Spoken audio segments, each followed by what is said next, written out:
Hello everyone, this is Eme Giosmani. Welcome you to IPO TV, and this is the third day of IPO, and we are here from Dhaka. And right now, we have a special guest from Zambia, Professor Lua.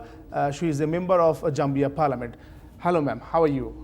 Good morning, and I'm very happy to be here this morning. So, how are you feeling in Dhaka, Bangladesh? Well, it's a different experience, and it's always good in life to experience other countries. Yes. So today we have different issues and different session there. So we want to talk about the internal peace, security and policy issues, and as well as the democracy and human rights. So I would like to ask the first, like, human rights in Zambia, and how you are connecting with IPU with this issue. Well, Zambia is one of the countries with a young democracy. We changed from a one-party state to democratic dispensation in 1991.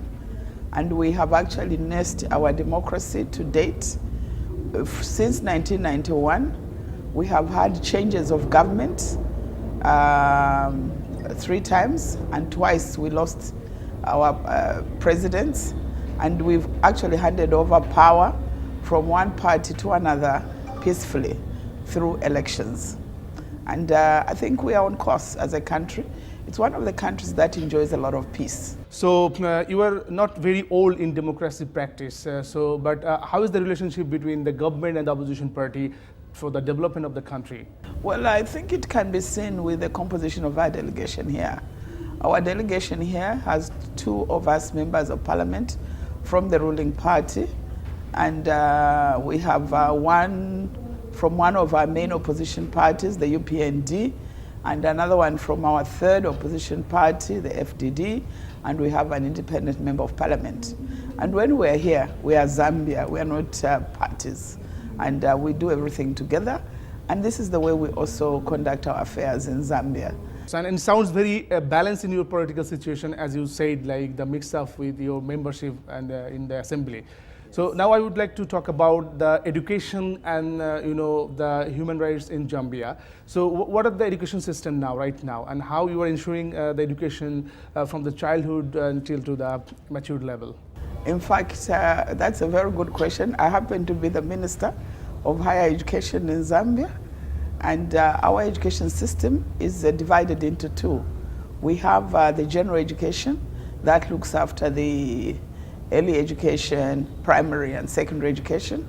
And we have the higher education, which I'm responsible for, that looks after higher education, the skills development issues of research, technology, innovation, and universities.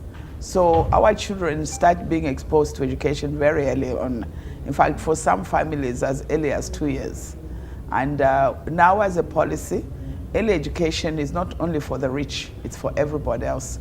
So it's a policy in Zambia that all our schools deliver early education to our children.